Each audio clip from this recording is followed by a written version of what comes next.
Welcome back. For those of you who are new to us, this is where we answer your mortgage and real estate related questions. So make sure you put them in the comments there. For those of you who have been with us before, listened to us, watched us, appreciate the continued support. Appreciate you being back and watching us once again. Once again, we have Mr. Josh Lewis with us, our certified mortgage consultant, all things economy. And Josh, welcome back. It's an interesting week. We're just happy to be here and be alive, Mr. Jeb. Oh, Mr. Josh is buried with work and life and just struggling. He's drowning over there, struggling to get to the top. So, we usually start off these calls by talking a little bit about what's happening in the economy around real estate. And so the big news today is that the Fed came out and hiked the Fed funds rate a quarter basis point. But the key is here, they slowed their hike just a bit, right? So we're currently sitting at between 4.5 and 4.75 on the Fed funds rate. And they came out with some commentary, which we're going to talk about here in just a moment, some updated language, if you will. And I think, Josh, let's just start the show there, and then we'll actually take a look at some inventory and some other data out there that I think is important to check out. So want to throw that on the screen, or you want me to do it, buddy? I'll throw it in there. All right. So I'll just let you take it off here. Yeah. So the important part is not so much what the Fed does. Jeb put up the chart last week, what was a 96% likelihood in the Fed futures markets that they were going to raise 0.25% today. This Fed has been very good about telegraphing their actions. Even last year in June, when we got that super hot CPI reading, they came out a few days ahead of time and sort of leaked to a journalist at the Wall Street Journal and said, hey, it's going to be 75 basis points. So the market had some time to adjust. So we got exactly what we expected. The interesting part has been the press conference where Powell takes Q&A for 30 minutes, 40 minutes afterwards. So these are some important highlights here. The first thing there, he said, we can now say for the first time that the disinflationary process has started. So you'll see in the next line there, I highlighted disinflation. Disinflation is important to note. He is not saying deflation. Every week when we come here and talk about inflation and say inflation is moderating, inflation is under control, we have our friends in the comments pop up, inflation's terrible. Have you seen the price of this? Disinflation means that things are going up at a much slower pace, and they're saying that. So they say that we see disinflation in the pipeline for housing. So we're seeing that. Some areas are down. Most areas have moderated. We're not seeing the huge increases like we were seeing even just 9 months ago. So they expect inflation to continue to move up in housing services, then down. What's housing service? What do they mean by that? Basically talking about rent there. And in CPI, we have owner's equivalent rents. We have another measure of rent. PCE measures rents. And we've talked about by about May or so, we're going to start seeing the April data that we're going to have really good readings on rent versus where they were a year ago when they were going up very rapidly. And that will lead to lower CPI and PCE figures over that time. So inflation data over the past 3 months show welcome reduction in the pace of increases, but we'll need substantially more evidence to be confident inflation on downward path. So what they're saying is we're seeing what everyone else is seeing. We have seen a reduction in the pace of increases. Inflation still, on a year-over-year basis above where they're at, but they're seeing what's happened over the last 6 months, and they're going to watch and hopefully over the next 3 to 6 months get confirmation that their actions have had the intended outcomes and inflation is under control. So if the data comes in weaker, we will make data-dependent decisions. We're talking about a couple more rate hikes to get to appropriately restrictive stance. Jeb, I didn't get to go into the Fed funds futures and see what they're projecting out 2 meetings. Yes.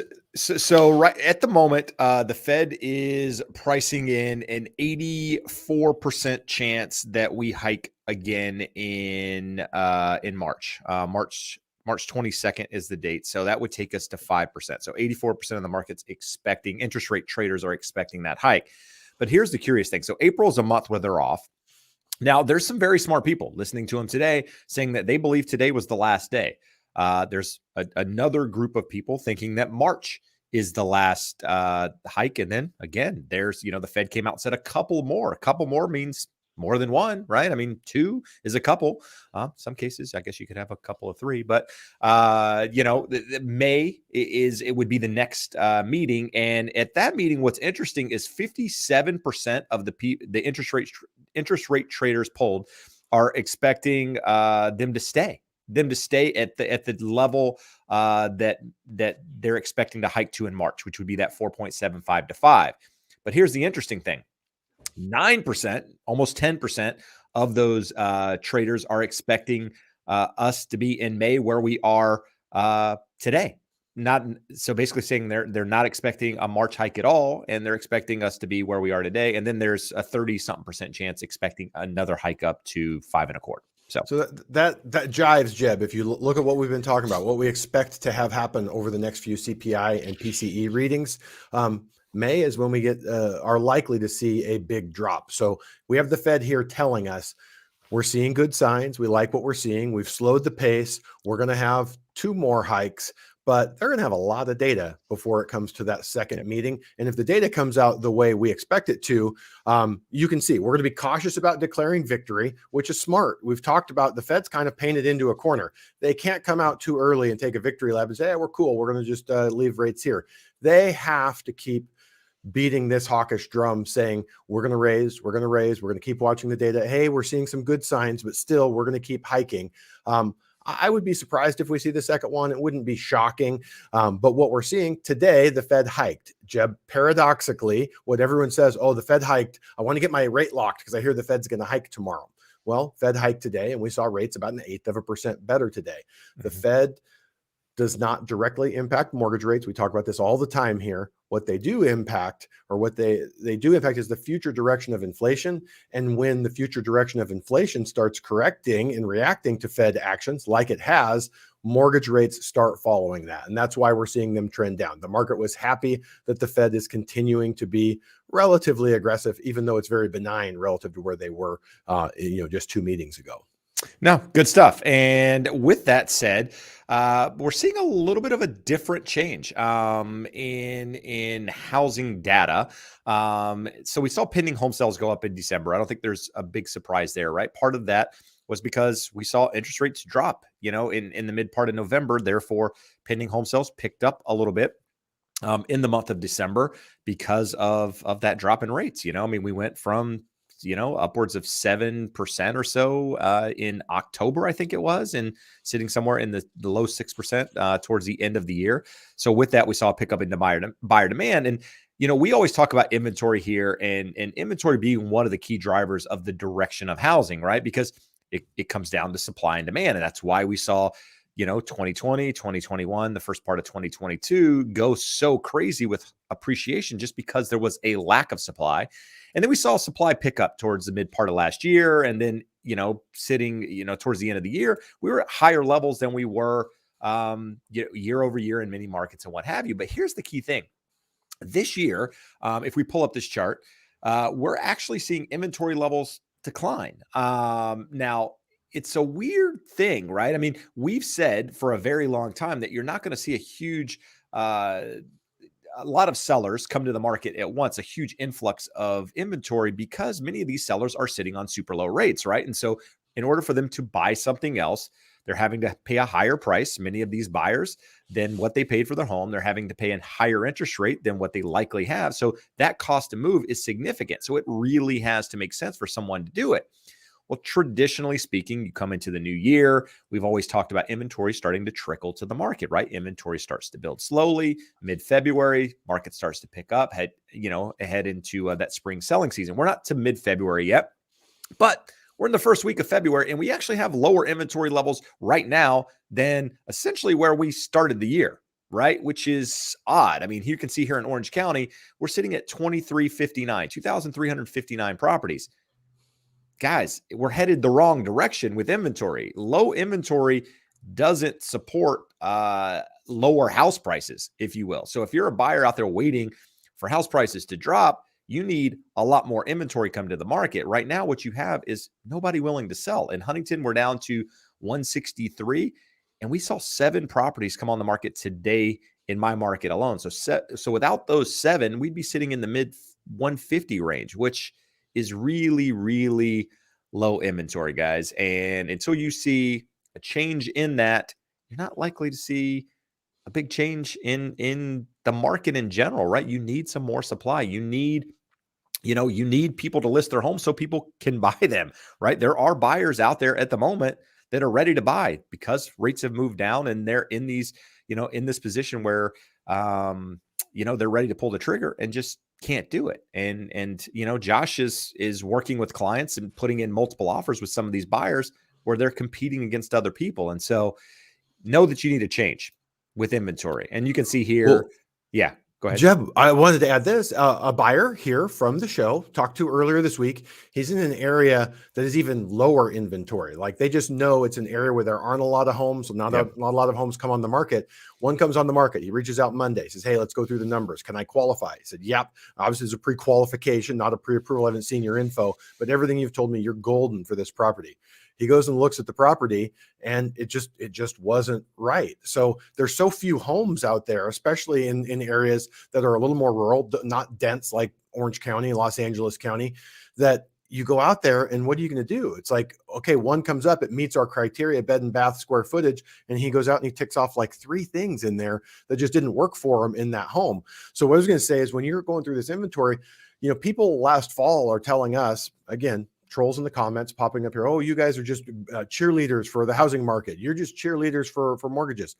No, this is just data. Unless you get a supply demand imbalance where we have more supply than demand, you're not going to see a big shift downwards in prices. So we have seen a big drop in demand. Both Jeb and I are doing less transactions than we were a year ago, but that hasn't impacted prices because there's less sellers and less buyers. So the same amount of sellers and buyers are transacting. So we're in this sort of sideways range. And the other thing, Jeb, that we talked about leading off with the Fed here, as long as interest rates keep trending down, it puts a support under buyers. Buyers are comfortable, not happy, but they're okay paying these prices that look much better than what they looked like in November, although much higher than what they want. And it kind of gives us this sideways trend. And understand, like, I can't speak for Josh, but I don't want super low interest rates, not with the inventory levels that we have, right? That's not a good thing. It creates the same thing that we had 2 years ago. And while A lot of people benefited from the crazy market. It was equally as bad for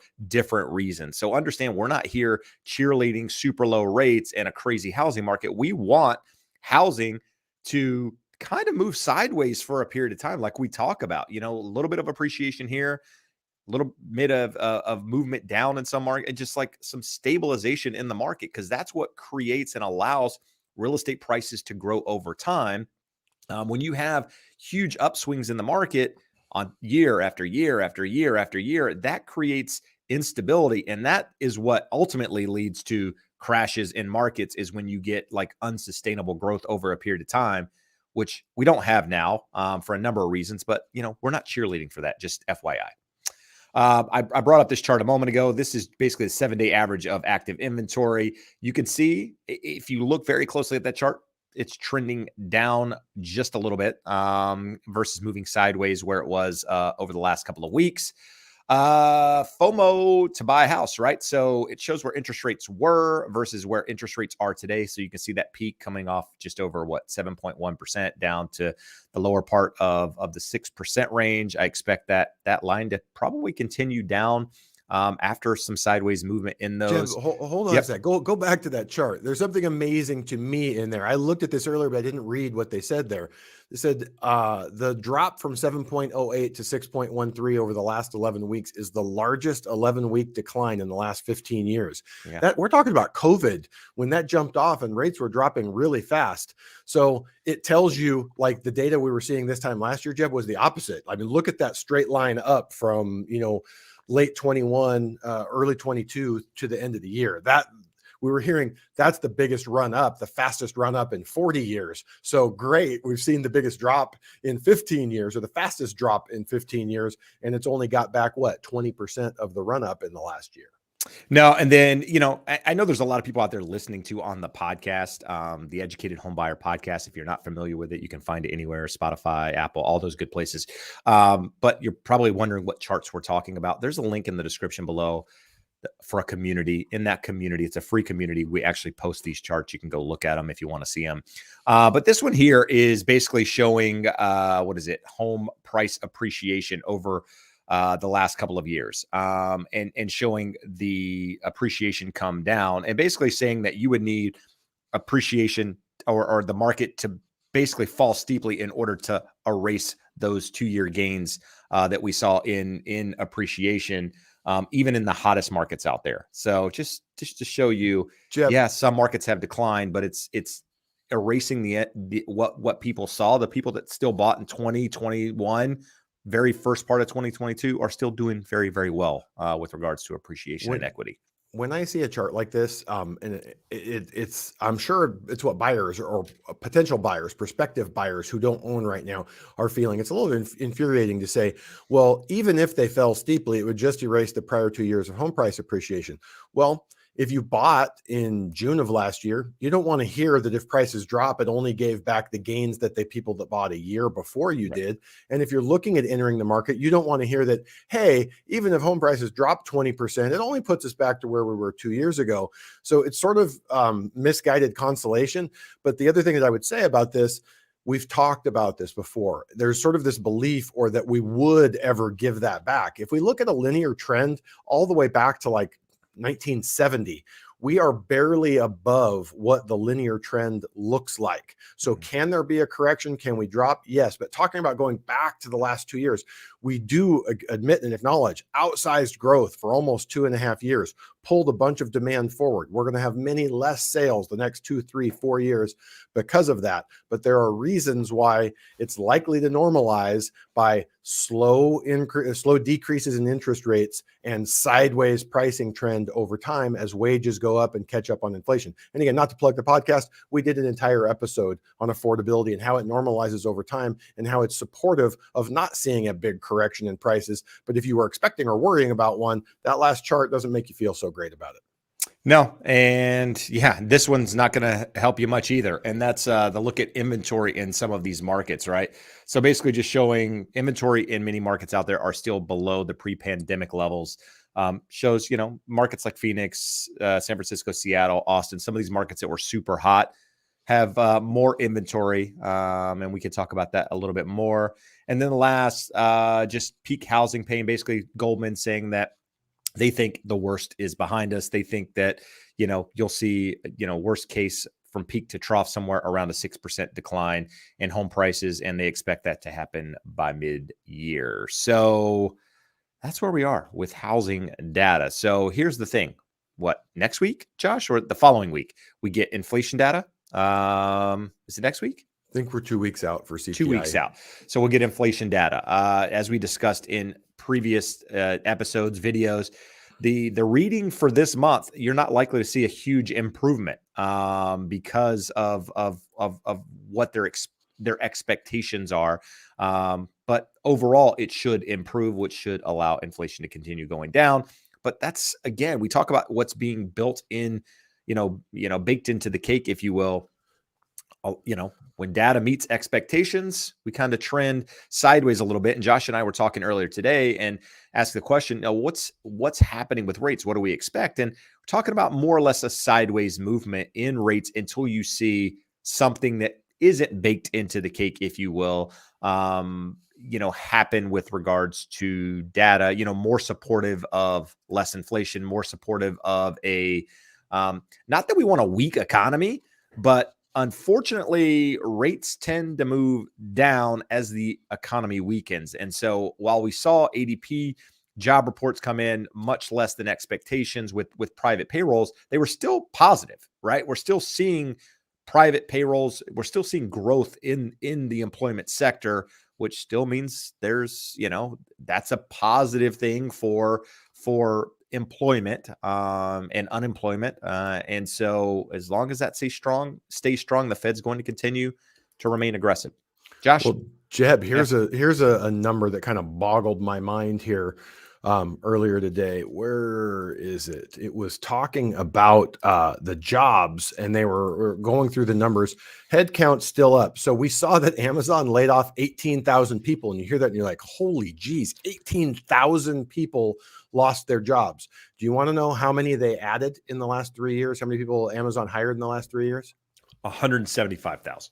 746,000 people went to work for Amazon in the last 3 years, and they just laid off 18,000. So that's how you're still seeing really low unemployment figures, despite the fact that these headlines keep saying Google, Amazon, Netflix, they're laying people off because they hired a ton of people over the last few years and they're letting a few of those go. Now, I would venture to say if we dug into those numbers, it's probably people at the top of the food chain, higher wage scale. Like we generally talk about, the most vulnerable and susceptible people are at the bottom. I mean, Amazon, of those 746,000 of them, how many of them are drivers? I see 14 Amazon trucks a day. I'll bet you there's more drivers than there are executives, but the executives are making a ton of money, and they're probably the ones that are a little bit more redundant unless orders drop a ton in a recession and we just don't need as many drivers anymore.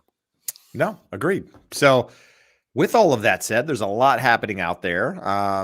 Josh, we do have a couple of comments while we're talking about rates and that sort of thing. Why don't we just get an update? I know you mentioned rates had dropped maybe 1/8 of a percent today after the Fed funds meeting, and with bonds improving and what have you. What does that actually mean? What numbers are we sitting at as of right now on the show? I would say now officially all really well qualified conventional borrowers should be under 6%. So if you saw the number for last week, what you just had it in that chart, 6.19, they reported. I just priced a couple of different borrowers and at 5.99, 5.875. So almost everyone without paying points should be there. The bigger thing, if you're a client that is really well qualified and you're like, hey, I don't believe these guys, I don't think rates are going to go down lower. I want 5.25, 5.125. You can get down there with 1.5 or so. So relative to where we were, I mean, people were doing 2-1 buy downs at 7.25 a couple months ago to get that 5.25. Now with less than the cost of that buy down, you can permanently have 5.25. So not that it's necessarily the right thing to do, but you can do that. So your government stuff, FHA, VA, well under 5.5, 0 points, and down into the 4s if you want to pay some points. Good stuff. While we're talking about inflation, we're talking about all of this. There's a question that came up from one of our regular viewers, a logical thinker, says, when the Fed eventually pauses its interest rate hikes, do you think they will pause their ongoing reduction of their balance sheet? My initial reaction to that is no.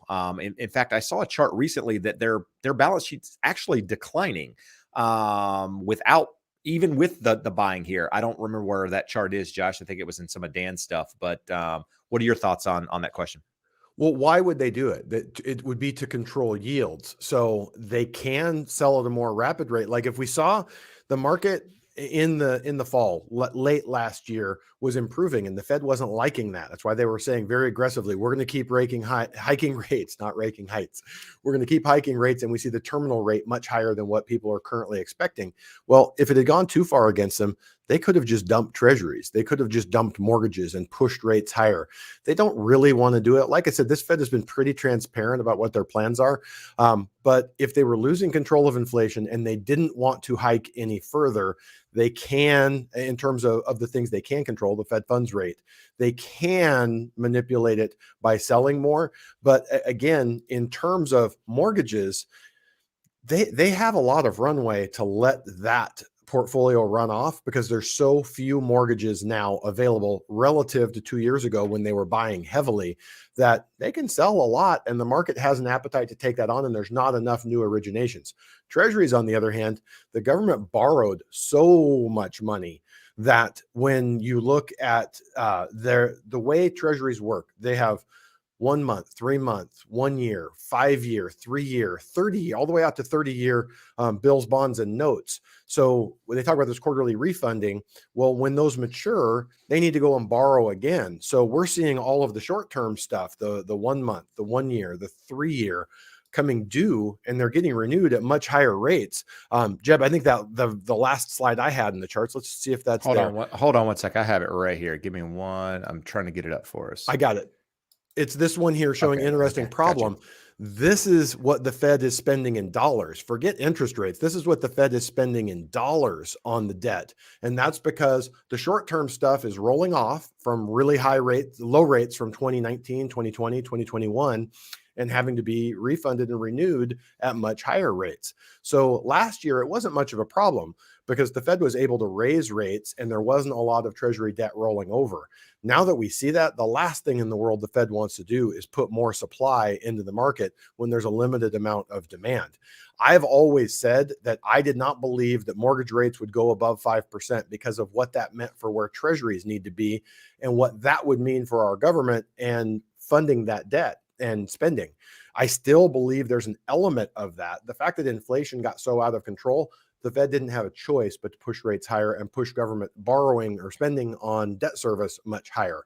But I do expect they're going to do everything possible to keep government borrowing costs as low as they can without increasing inflation. So that's the dance the next 1, 2, 3 years is to keep that line from going vertical like it is right now while keeping inflation under control. No, good. And here's the chart that I was talking about a moment ago with regards to the Fed's balance sheet. So this shows the Fed's balance sheet compared to the S&P. The S&P is the black line at the top.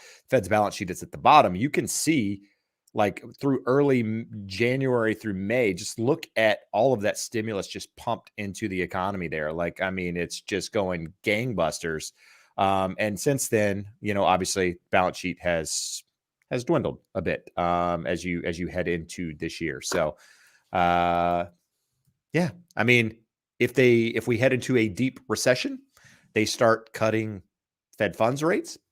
You could see the balance sheet pause at that point, I think. But I think that's probably later down the road. And you need to see things much, much worse in order for that to happen. So hopefully we don't get to that point. All right, Josh, let's get into some questions here. We got some mortgage rates. We answered those. Let's see. I'm just going to start here with Heidi. Heidi says, hey, from Boston, went to our first open house of the season, mobbed, and house went under contract right away. Should we expect more of the same this season on decent houses? So one thing so I'm not familiar with Boston. I'm not familiar with that market, but as the spring, activity is going to pick up. You're going to see some more inventory. You should see some more inventory. You're going to see more buyer demand out there. So does that mean all out open houses are going to be busy? No, but one thing that I've been reading lately and people commenting on my videos, the Northeast seems to be still very, very strong with regards to housing. Areas like northern New Jersey, New York, Boston, New Hampshire, some of these markets are still doing very, very well with regards to, pricing. They're not seeing huge price reductions, and it primarily due to a lack of inventory. There's just not a lot out there. And so those markets remain strong. So I don't know Boston per se, but I know what people comment on videos and say, what they're seeing out there. And that's one of those markets. So if, what they're saying is accurate, then I think, the trend is going to continue probably until you see some sort of balance there in that market, unless interest rates go way, way up. And then at which point it would slow down. But I don't think that's going to happen. Eric didn't really have a question, but he had a really, really good comment. And he says, if you haven't signed up on the Educated Home Buyer, it's basically talking about the podcast, you are missing out. Just started listening and it's great. So kudos, guys. So I appreciate that. He might be talking about the YouTube channel, not sure, but either way, there are videos out there, podcasts out there where you can watch. We do a deep dive every week where we talk about a specific topic, really taking you through the journey of home buying to help you become that educated home buyer. And honestly, you guys are the reason the educated home buyer exists. I mean, we put that out there. You guys came up with the title of the name, or we came up, you guys voted on it. That's what it was. So you guys were part of that journey with us. And so thank you. Thank you. The podcast continues to grow because you guys support it, and we appreciate that. Josh, we've got Josh JRQ. Sounds like a radio station. From Vegas, should I use an agent if buying from KB Homes or D.R. Horton? So I'm an agent, Josh. That would be very self-serving for me to answer that question. So you're a mortgage professional. What do you think? Do you need an agent to buy a new construction? You absolutely do not need to. Are there lots of people that walk in and go to the sales office and represent themselves? Yes, there are. Is it beneficial to you to have an agent? So first of all, when the market got super hot, Jeb, we actually had many sales offices saying, don't bother to bring your agent. We're not paying them. We don't have to. So you're going to come and represent yourself or work with us and like it. But the big thing here to me, Jeb, that we talk about, I see these purchase agreements from new builders, and they're 100, 150 pages with some of the craziest legalese and some conditions that we would just never expect to see in a regular Association of Realtors contract. So from that perspective, unless in your day-to-day life, you are regularly negotiating and dealing with contracts and legal stipulations like that, I would think that it would be in your best interest to have someone on your side that does that. And even when builders are not offering a full commission, they're offering a limited commission, your realtor will probably understand that it would be better to come with you and help you with that and make whatever the builder is offering versus not making anything. And that should greatly benefit you just in terms of analyzing the contract. Jeb, the questions we get in here, do I need to have a home inspection done on new construction? There's a million things that come up that if you're asking the selling office, I'll bet you the answer is going to be, no, why would you do that? It's a brand new house and we're giving you a warranty. It's perfect. So I would say I would want someone on my side negotiating, someone that knows the market, someone that has other buyers that are buying new construction in that area. And from that perspective, if the builder is cooperating, there's no cost to you, but some fairly large benefits. So my answer would be, unless you negotiate on a regular basis and deal with contracts and are very comfortable with the real estate market, it would be beneficial to have a realtor on your side. Very good. We talked about rates. So SD says, why does every real estate website show a different history of taxes and house prices? So I can't really speak to that because I don't use the online websites to get that information. I use a different source. But here's the thing. All of that information is pulled from public record in some way, right? So I know some states are like non-disclosure when it comes to, what a property sold for, property taxes, that sort of thing. So if you're in one of those states, then the information might not be available at all. People might be estimating it. But I imagine that's probably what you're seeing in some of this information is taxes might be estimated. As far as sales prices and that stuff, if they're putting that information out there, it should be accurate. But that's why it's important, again, not to trust these websites. Use an agent, have the conversation. I mean, you don't need to pay an agent to find out this information, but there's a lot of information out there. Unfortunately, not all of it is accurate. So I can't tell you exactly what's right and what's wrong. But I've often seen, Zillow and Redfin, those guys seem to be pretty accurate with that data because it's pulled from public records title companies in a lot of cases. So just don't get off on too many one-off sites from that, and you should be okay. But again, consult with a real estate agent. Let's see.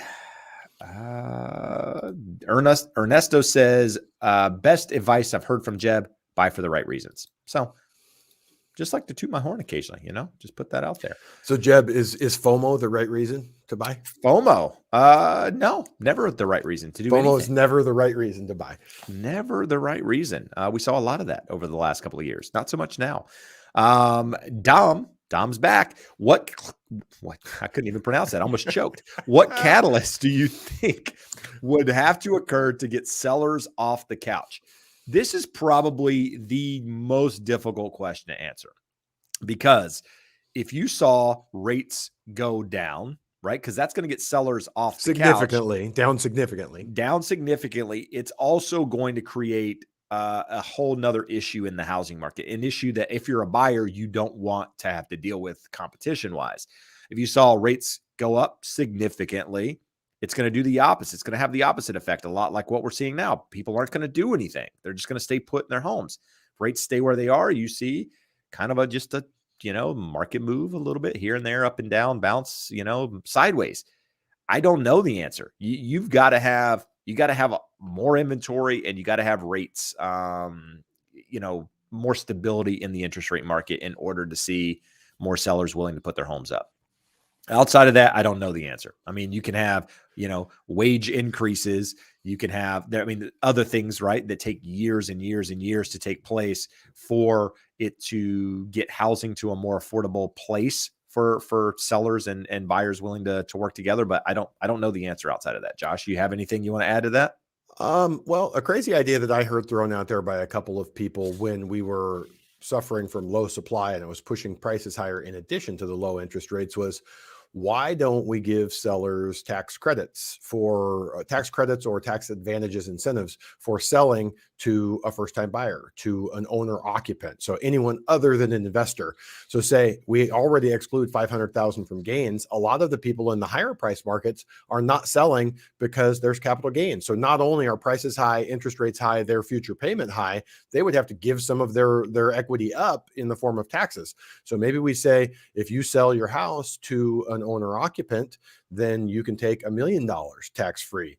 That might bring some people off the fence. Like you said, lower interest rates would make it more attractive for them to move on, but it wouldn't make more homes available for them, and it wouldn't make that capital gains issue go away. Right. But let's talk about that for a sec. So that requires changes in the tax code, right? Which means then you got to go to Congress. You've got to get bipartisan agreement. Like, what the hell does that look like? I mean, when you got two parties that can't even agree on anything, they're going to now come together to agree on helping people take more money and not have to pay taxes. I mean, great idea. I'm not crapping on it. I'm just saying it's just like there's always a layer. And think about the bureaucracy that would have to be involved. How do we confirm that the person buying your house is truly an owner occupant? Exactly. I'm right. We can go down a rabbit hole with this, which we're not going to do right now. I was just throwing out an idea, Jeb, for how. Hey, dude, stop it.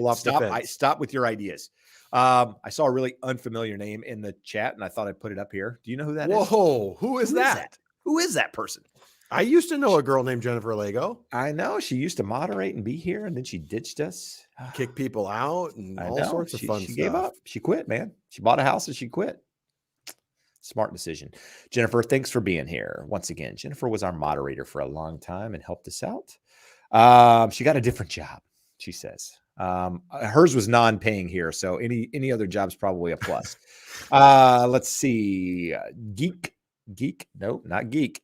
G-Stacks says, can you rent out primary home bought with conventional mortgage and move into a bigger home as a primary with another conventional loan? Easy answer is yes. All day long, not a problem. Jeb, I got a question for G-Stacks. Is he related to Bike Life G? Because I watch Bike Life G on YouTube, so maybe they're brothers or cousins or something. Oh, Jesus. Orange Pulp says, went to an open house in Philly suburbs, got there 5 minutes before it ended, and it was so packed, could hardly move. Everyone was wearing masks. It was like 2020. I just thought it was interesting because we talked earlier about Boston, now Philly, similar market. And yeah, I mean, that Northeast market seems to still be remaining pretty strong with regards to housing. Let's see, Josh, what do we got here? Jeb, we got a long question, and let's get through it. It's a good one. So 2.0 Sports says, need your guidance, please, with prayer hands. Family of 5. Net take-home pay varies between 11 and 13,000, depending on OT per month. We rent a 3-bedroom apartment for $1,700. In the past 8 years, our rent has never increased by more than $55 a year. We save $7,000 to $8,000 a month after expenses. We've saved $368,000. Congrats to you. I want to continue as we are renting, but my wife is now trending for us to buy a house. Dream house with 6% interest will cost $4,000 to $5,000 monthly payment. So $2,500 more a month in net payment, rent payment to house payment. Should we buy? A lot of times we get questions like this, Jeb, and you're like, well, it's obvious yes, it's obvious no. This one has a lot of nuance, and the answer is maybe. Should we give them more detail than maybe? Yeah, always. Yeah, I think it's a really interesting question because it puts, let's talk about it. So from my perspective, where this gets hard, I talked to a gentleman here in Southern California. I think we talked about it on the show last week. He's paying $2,100 in rent.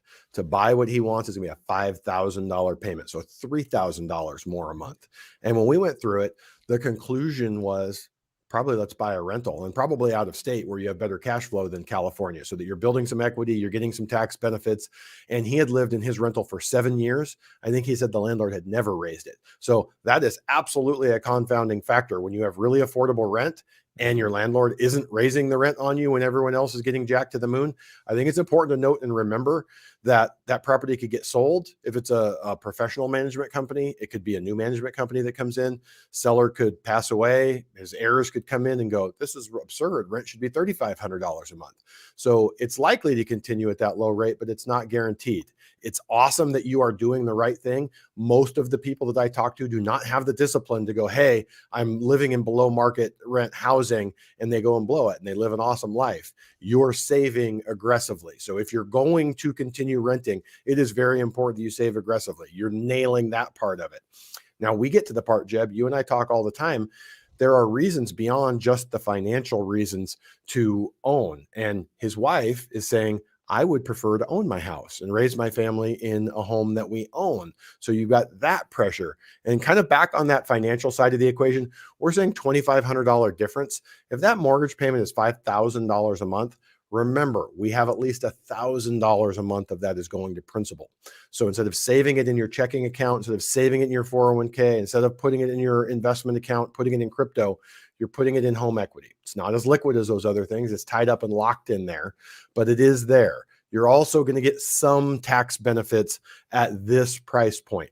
If you're a first-time buyer buying a $300,000 home and you're married and taking the standard deductions, you may have no tax benefit. You're going to have some tax benefit here. So we're talking a $2,500 to $3,500 difference, but $1,000, $1,500, $2,000 of that is mitigated there. So it's not as bad as what you are thinking.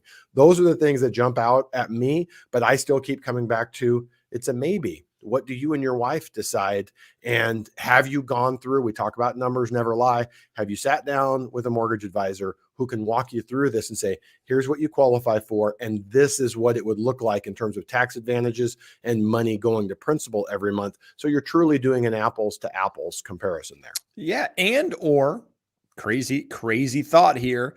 You could go out, buy a property, right? So keep your money where it is, buy a property in a more affordable market, continue to rent where you are. Your rent's really low.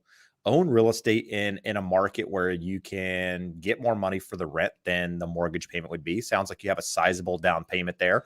You don't need to use even anywhere close to all of it. Buy a rental property, buy 2, get positive cash flow. Those things will pay for themselves over time.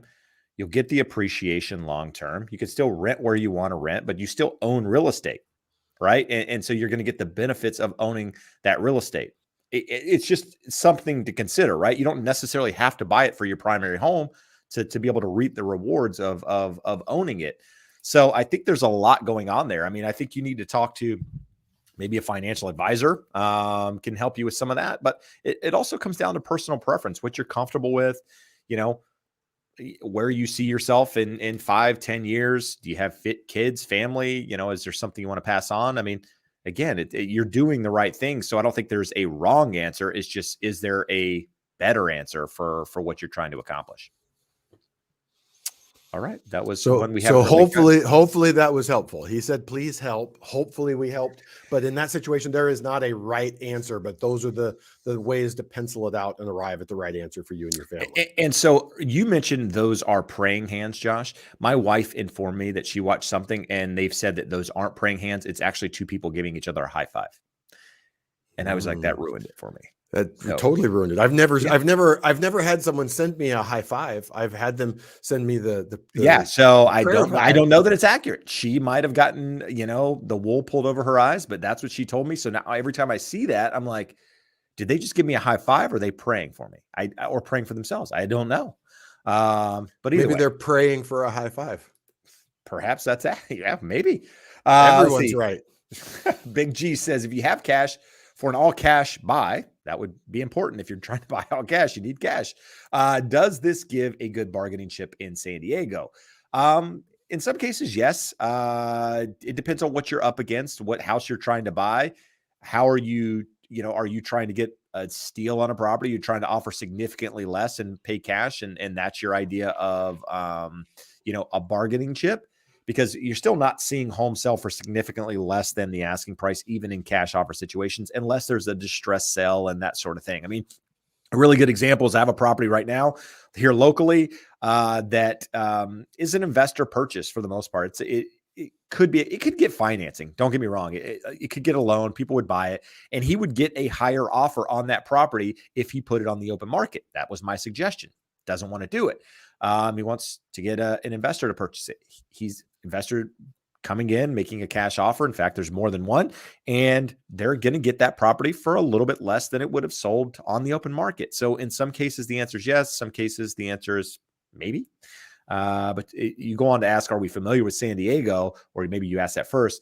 Yes and no. We know it well enough. I mean, we're pretty close to it. I know some agents that serve that market, so I can give you an idea of things going on there. But for the most part, they're having a bigger issue with inventory in San Diego than we are here in Orange County. Their inventory is actually less, going down more than what we're seeing here. So it remains a competitive market, even as things slow.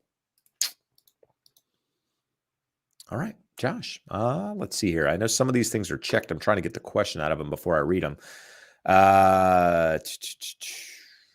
Willing says a VA manufactured home mortgage product seems impossible because the points fees threshold is so low and therefore hard to put together a mortgage with a low enough cost. Can you please explain this threshold? So do you know anything about VA manufactured home mortgages, Josh?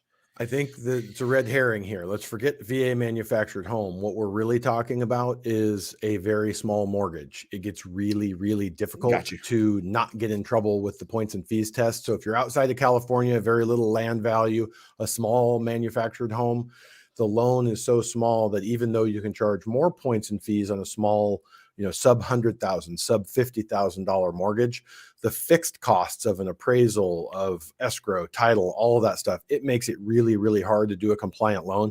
And for the most part, it ends up being banks, credit unions, depository institutions that do these because they're able to just put them on their books, keep the costs to a minimum and not really charge anything for the loan. So not really VA manufactured home. Any mortgage under $100,000 gets really difficult to do. All right. We got Suhab. I don't know. I don't want to butcher it. Suhaib, possibly. Thank you for all the information. I am debating between buying or building my house. My wife works for a big construction company and she gets all house materials at cost. Knowing that, what should I do? Thanks again. Well, here's the thing. Still got to buy the land. And so depending on where you are, and you still got to buy somebody, you got to hire someone to build it. So yeah, the cost of the material is going to be less, but you got to buy the land and you've got to find someone to pay a contractor to build it. Right now, contractors are really busy. Their costs are exorbitant. especially here in Southern California, dealing with contractors. It's crazy what they're charging for small projects, and even more for some of these larger projects. A lot of them don't want to take on small remodeling projects. They just want to do the big stuff like this sort of thing. So typically speaking, the answer is usually favors buying an existing home, just because it's less expensive than most people think when compared to what it costs to build a property, find land, and all of that. I don't know your market where you are. If you can get land at an affordable price somewhere where you want to be, you know, it's and labor is reasonable to you, then pencil the numbers out and see what makes sense to you. I know it can also be a little bit harder to finance land. You know, a lot of times banks want, I mean, do you need to pay cash for land, Josh, or can you finance You it? can get land loans, but then that complicates the construction loan, because for the most part, if you own the land free and clear, that's counted as your equity in the transaction for the construction loan, which they're not going to loan you 100% of construction costs, acquisition of land plus construction costs. There's going to be a percentage of it there. So from that perspective, you have to look at what's the cost of the loan. How much do you have to put down to own the land? What's the cost of the land? There are loans that will allow you to acquire the loan and finance the construction. Not a lot of lenders are doing these. There are plenty of them out there, but as a percentage of all lenders out there, you go from having 100% of all lenders available to you to maybe 15 or 20% of all lenders available. And the thing that you need to account for is you are paying money, interest, and carrying costs the entire time of that construction. And a full ground up build is probably going to be close to a year. So you have to account for, you have a housing cost, you have the carrying cost for that whole time, even getting your materials at cost, it could eat into that. So hopefully you're good with a spreadsheet, can plug those numbers in. You've talked to a lender that does construction loans, can give you an idea of what the costs look like. The cost of the loan shouldn't be prohibitive relative to a standard mortgage on an existing home, but the thought of paying interest on a home that you can't live in for a period of time and adding that to your housing expense during that time is going to equalize some of that. So for the most part, if you don't have experience in building, rehabbing, I lean towards Jeb. It is much, much easier and more certain to buy a home. When we say, hey, we're going to go buy that existing home and close in 30 days, you have a lot of certainty. You know what the cost is going to be. You know what the mortgage rate is going to be. You know what the payment's going to be. Over an 8, 10, 12-month build period, you can have cost overruns, rates can change, any number of things. So if you're in a really good position financially and you're comfortable with that level of risk and you want to own a home that you've built, totally understand that. My goal someday is to build my own home. And I've seen a couple folks go through it, and I know that it's not all a bed of roses. There you go. Shenshard. Can you buy a house with 3 people in the loan and later remove one in the loan? The answer is yes. You can buy a home with 3 people on it. Can you later remove someone? Yes, but you might have to refinance in order to take them off the loan.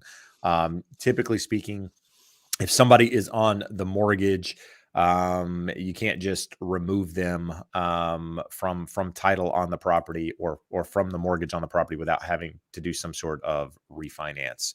You can remove them from title, but that person should not want to be removed from title if they're not removed from the loan. So hopefully that answers your question there. We had another question here. Multi-Rage 1234, very creative. Says, what do you think about the Phoenix market? Should we wait and see how things go this summer or go for it and buy a house? The answer goes back to what we said earlier. Buy for the right reasons in your life. Stop worrying about where the values are, what you think is going to happen. Does the payment make sense to you? Do you have money in the bank? Are you going to be there for 5+ years? If the answer to all 3 of those is yes, then finding the right house and making an offer is when you find that house. Is the Phoenix market going to soften anymore? It's hard to say. I have a really great agent there. I have a friend moving to that market that I just referred him to there. It's one of the markets that saw the most appreciation, but it's still a market that is moving sideways. In fact, got an update this week that there's markets in the Phoenix metro area now that are back to sellers markets. So it depends on where you want to be in that market, your price point, all of that stuff.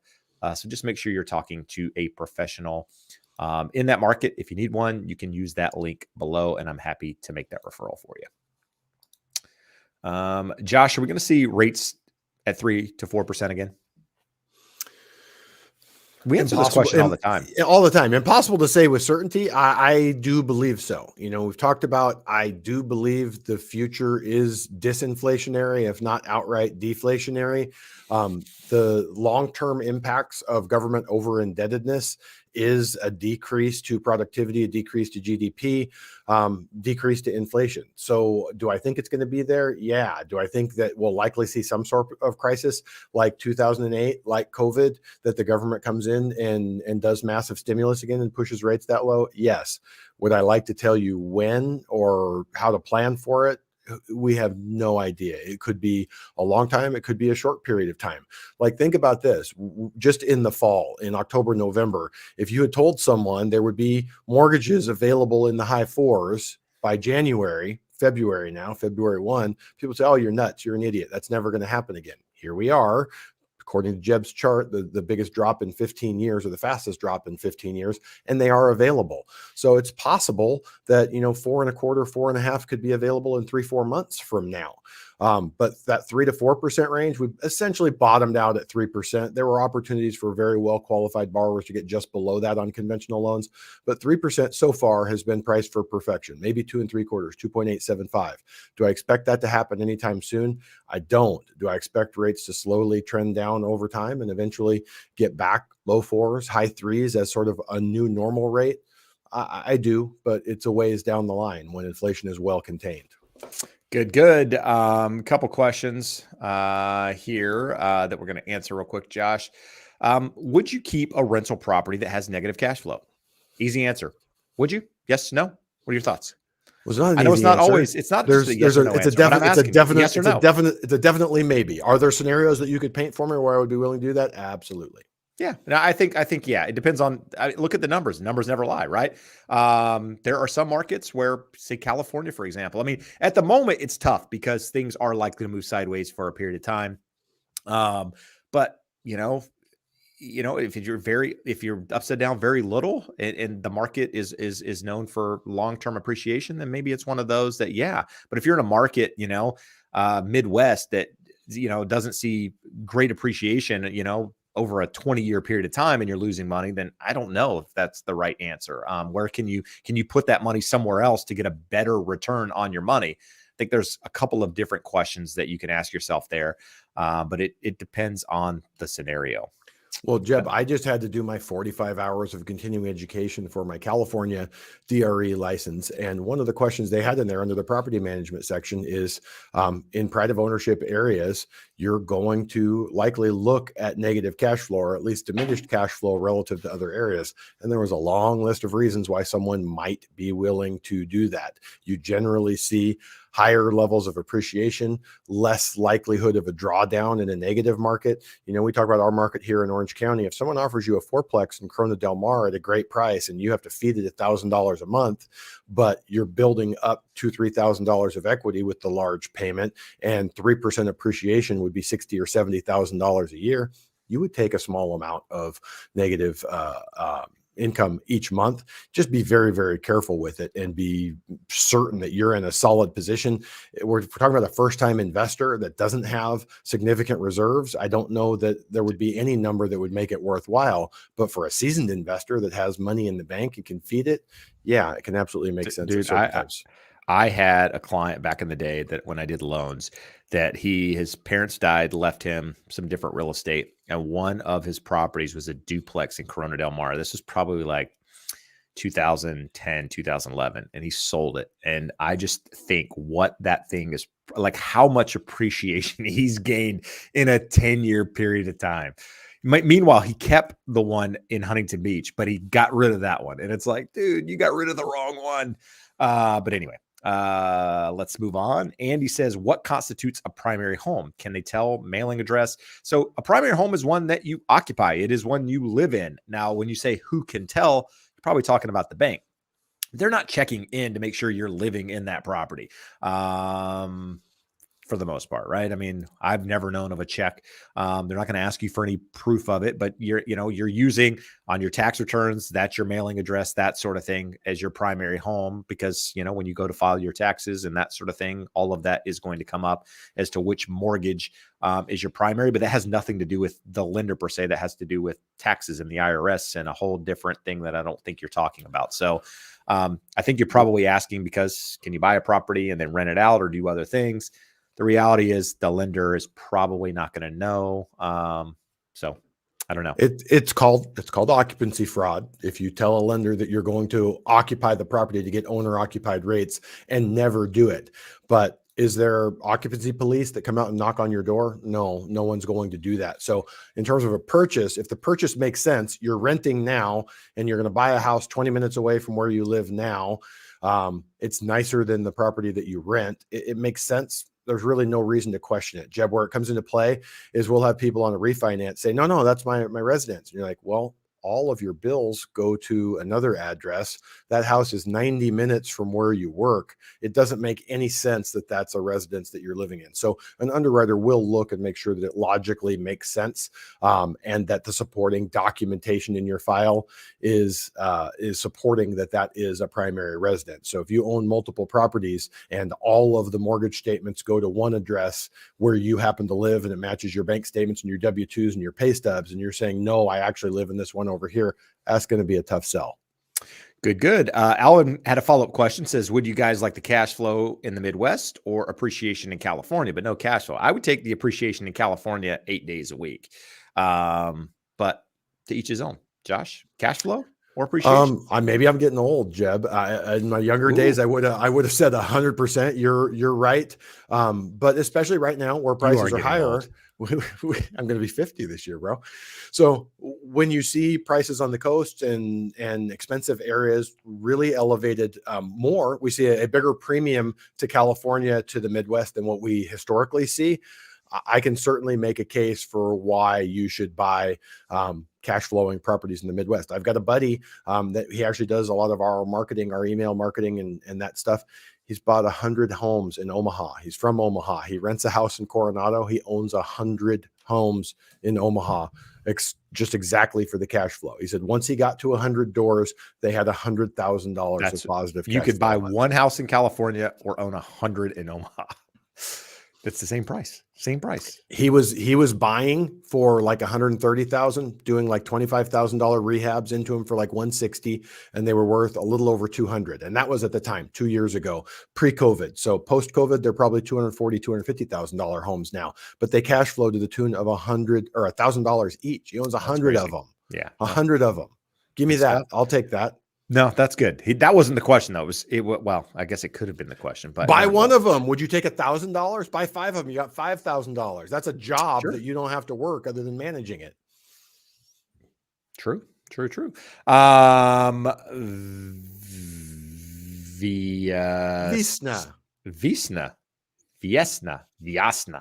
I don't know. Can you use an FHA to buy a new construction home? Yes. Yes, did several of them last year. Yep. Several.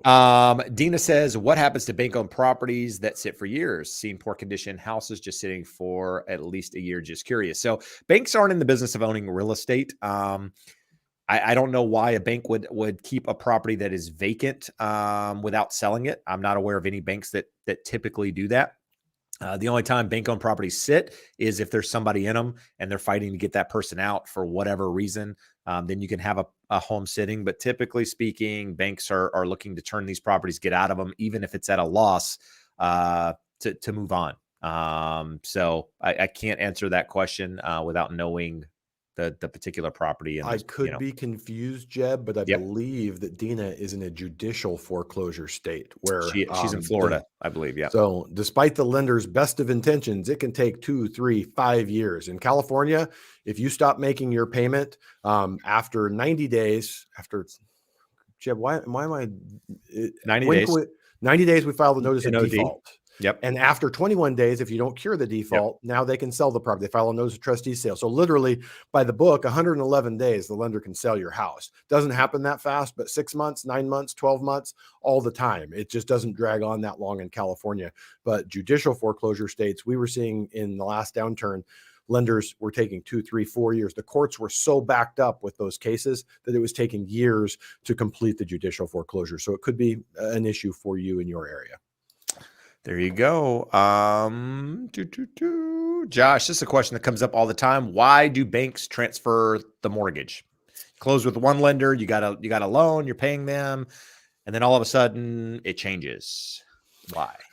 So let's say that most lenders, regardless, other than a handful of them, are not going to service your loan. So when your loan closes within 1 to 3 months, it's going to get sold once. Very common. Probably 70-80% of loans will transfer servicing right there at the beginning. Now, if it's happened 2, 3, 4, 5 times after that, it's pretty much bad luck, because servicing rights are undervalued right now because lenders are worried that rates are going to come down. Or, you know what, Jeb, it could be a sign that you have a really low interest rate. So someone buying low note rates is saying, hey, I'll take the low yield. The servicing rights, the valuation is actually built into it. It's not based off of the percentage. So if you have a low note rate, it could simply be that a bank, a lender that needs cash, that's the most valuable asset they have, is being able to sell the servicing on their low note rate loans. So my guess, Jeff, is you probably have a pretty good interest rate. There you go. Good stuff. We are at the hour mark that we've been on here. We're at 69 thumbs up, likes at the moment. If you find any value here at all, we've answered your question. You like the answers. You think Josh's haircut looks nice. You like his shirt. Hey, I'm actually wearing a collared shirt tonight. If you like that, hit the thumbs up. We appreciate it. We appreciate the support. Helps more people see it. Helps us accomplish our goal of educating more home buyers. There is a link also scrolling the bottom. If you need to get connected with a mortgage professional, a realtor anywhere in the country, you can use that, and we're happy to connect you. No fee, of course. It's all free. And lastly, the podcast, The Educated Home Buyer. We educate you on home buying, imagine that, and selling, and help guide you through that process. Educate, empower, guide. That is the goal of the channel. We deep dive into topics every single week. And we also take this episode and transcribe it into a podcast, or take the audio from it and make a podcast out of it every Friday. So if you don't like watching our faces but want to listen to it, you can do that there. So check it out. And if you like that, rate us and review us. If you're on the podcast right now and you're listening to this, if you're this far in, you should definitely rate us, because we've been on an hour. Yeah. If you've listened for an hour, we probably earned a rating. Jeb, my big question for you, I haven't a positive rating. I haven't looked at our stats here recently. Have we achieved 1,000 weekly downloads yet for the podcast? We have not. We're at 9. We were 950 something last time I looked. Pretty good. We need you guys to subscribe and download to get us up over 1,000 and get some nice. I don't even know what that means. Earlier, Wesley basically says, I don't need your thank yous. Let's talk royalties. Well, here's the thing, Wesley. We're not getting paid to do the podcast at all. It's just free information.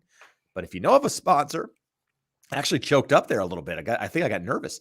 If you know of a sponsor, I did it again, that wants to sponsor us on the podcast, we can mention them every week. Send them our way. We're happy. If you own a business, we can talk about a royalty if you line that up, Wesley. Or own a business and you want to be mentioned every week in front of a 1,000+ people every single week, reach out to us. We'll put you up there. We'll talk 1,000 people that are highly interested in buying a home and all things related to homes. Yeah, there you go. Good stuff. Good stuff. Let's see here. Josh Willing says, P.S. I had withdrawals after missing the last several weeks. I was wondering, we were worried that maybe there was an accident. You rarely miss, and it's been weeks. So I was thinking that maybe, something bad had happened to you. But it does go on to ask, can you explain a subsidy and where it goes? For instance, a 2-1 buy down. So Josh, when you do this 2-1 buy down, money goes into an escrow account. Can you kind of explain that real quickly and how that works? So in essence, a 2-1 buy down, or any buy down, is all smoke and mirrors. No one is actually saving money. The lender is getting their interest. We used the example earlier, people when rates were really high at 7.25%, we're doing a 2-1 buy down. So they would get 5.25% for a year, 6.25% for a year before going to 7.25%. Well, that missing interest doesn't not get charged. You didn't actually pay 5.25% for a year. You paid the 5.25 in your monthly payment. The additional 2% of interest was paid out of your impound account. So a 2-1 buy down, depending on the rate, costs a little less than 2 points. So the seller or the lender have to pony up that 2 points, and it goes into an impound account, and it's just a little slush fund that you make a lower payment every month, and a little bit comes out of that impound account until after 24 months, it's completely extinguished. The benefit to this is if we get 6 months down the line and you were the one that took that 7.25 rate out, and you can get a 5.5 rate, a 5.25, a 4.75 rate, the remaining funds in that escrow impound account that were not used to subsidize your monthly payments are yours to either do a principal reduction or to take that money and pay points to buy a permanent buy down on the much lower rate that we're seeing versus 3-4 months ago. Good. Rico, looking at new construction and read some negative reviews online about the builders in the area. My realtor told me, don't worry about it. Most builders are the same. Great. Clearly some inflection in my voice there. Not all builders are the same. In fact, I've read some articles recently about, I don't know which builder it is. It's a large builder, and I believe the homes were in Texas, where, part of the facade of the outside of the house was falling off, just major issues with the builder. And this tends to happen in environments where builders are building homes extremely quick, and, just trying to pump out houses. So I would say not all builders are equal. And you should be concerned, right? You're buying a new construction property. It should be perfect when you close, and you shouldn't close on that property unless it's done. Now, here in the state of California, there's a 10-year warranty, or there was, I'm assuming it's still the same, on new construction properties, where 10 years, anything happens to that property, they're required to come back and address it. Regardless, you don't want to have to deal with that. It's a headache. If they don't do it, then you're in lawsuits. It's a whole different issue. So I would absolutely, I don't know your agent, but I would say maybe that's the case. Maybe in your area, all builders are the same, but that's not a good way to start the home buying process if there are issues with the property. So key thing here, buying new construction, you should still be getting a home inspection. Sounds crazy. You're buying a new home. Why get an inspection? Because of the things that we're talking about. Builders skip steps. Builders build quickly. They overlook things. They're trying to get these properties closed. Get an inspection. Protect yourself. That's the best advice I can give you. Jeb, and what I would say, what I'm picking up here is you're probably in an area that doesn't have the big builders or has more local small builders, and they can vary a ton. My mom lives up in North Idaho. There's a handful of builders in town. None of the big builders are really there. And it varies from a guy with an amazing reputation and prices to match to a handful of guys that you're just like, yeah, you don't want to buy a house from that dude. So it varies a lot from builder to builder. There you go. Good. Daniel, your In-N-Out cup is making him hungry. Can't do that. There's In-N-Out on virtually every corner now. It's like 5 minutes. You can have some In-N-Out in your hand. I had a 4x4 just like an hour before we came on air.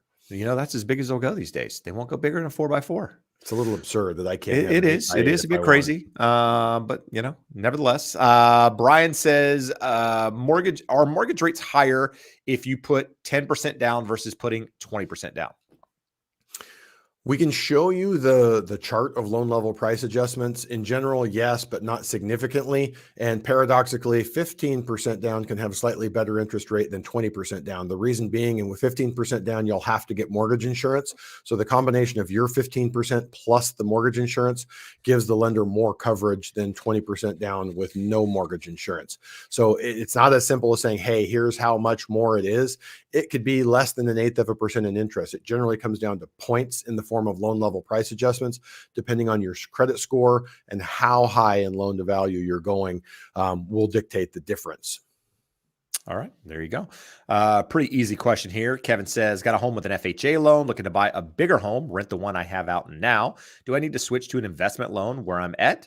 Most likely be using a conventional loan. Answer is no. No, you can have your current loan and turn that property into a rental property. When you get a new loan, or when you buy a property, you sign loan documents. You're signing an occupancy affidavit that you're going to occupy that property. It doesn't specify the time that you're going to occupy that property as your primary home.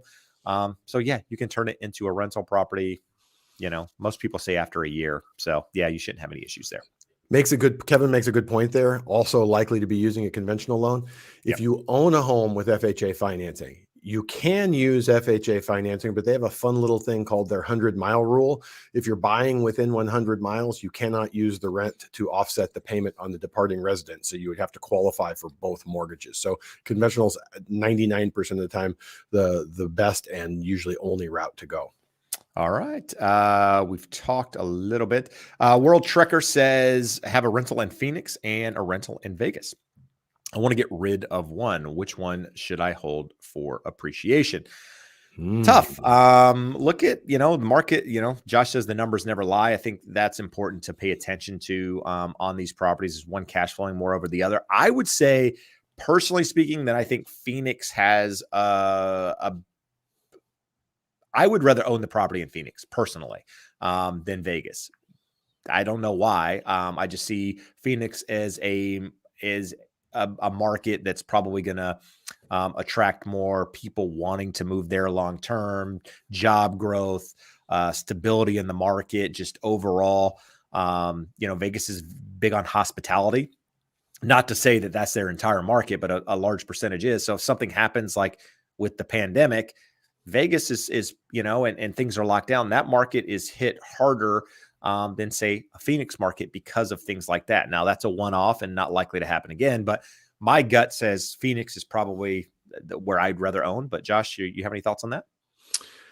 If we look at the last downturn, they performed very similarly. They both got beaten up almost equivalent amounts. And when you say the last downturn, we're talking 08, right? 08 Yep. through 11. They had the goofball guy doing the flipping in Vegas, and every property they bought was a bank-owned property that had been destroyed by the previous owner. And we saw that in Phoenix, tons of it. Part of that is with the desert out there. They have a lot of land to build out into, although paradoxically, we learned from your friend that they're almost out of land that's not government-owned or Indian-owned that can't be built on. So although it looks like the desert stretches on forever, buildable near Phoenix proper is running out of land. So tough call. I would talk to truly a quality expert realtor that has some stats and numbers to back up what they're saying in terms of what they expect for both those markets. So far, Jeb, it looks like Vegas is holding up better than Phoenix, right? Honestly, I don't know. It depends. I honestly don't know. I know that they both saw a good amount of appreciation during the last couple of years, and that now they're seeing some slowdown in the market. So it's really hard to say without being there. What I will say is I have a friend. You mentioned people owning bank-owned properties. I have an acquaintance, I would call him, that owns several properties in Vegas that he's bought year over year over year, and he's doing very, very well. He's sitting on, I think, 40 or 50 properties in that market. And he's owned them for since the last downturn and done very well. So I think it really just comes down to preference. I don't know that there's a huge factor driving one or the other, but for me, the reasons I mentioned are why I would probably lean, more towards Phoenix than the other, but that doesn't make it right. Dan says, what do you think about building an ADU in the backyard? I think it could be a great idea, assuming you have the land. But are you thinking from the perspective of building it and adding value, like a value add to a property? A lot of markets it can, especially if you're going to sell it. And there's if you're in a market that has generational living, a lot of people are looking for the ADU. I have people all the time saying, hey, listen, I want to buy a house, that has an ADU. So they can add value. It just really comes down to what is it going to cost to build it. Sometimes it's hard to pencil out how much value that's going to add because there's not a lot of properties out there that have ADU. So when it comes to comparing some of these things, it's difficult to run the numbers on them. But it really just comes down to, does it make sense? I mean, I think from a real estate perspective, if you have the land to do it, I think it's a cool thing to have. And it has a lot of potential.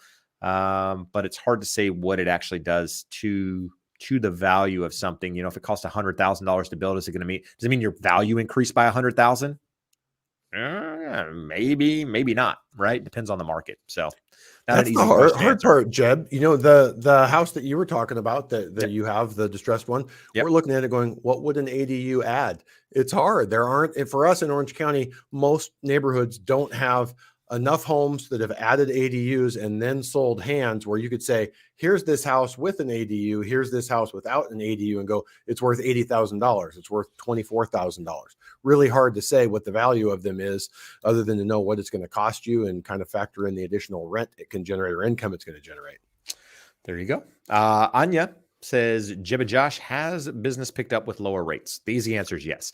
But it's also, the time of year also, so it's hard to separate the two. Yeah, no, I mean, seasonality plays into our market, right? So this is the time of year where things would start to pick up. But I think, yes, people, rates going down has created more buyer demand. We've had more people reaching out, so yeah, that's the easy answer. Jeb, we have a comment here that's confusing to me. Okay. Our friend Ariel, with his giant stein of beer, shows up here every week and watches us, asks questions, says nice things, and a crazy question. I'm thinking someone has got a hold of Ariel's keyboard, and that's not really Ariel. Rates going to 8% with average credit and no buy down, and Jeb still won't apologize. So two pieces confused me here.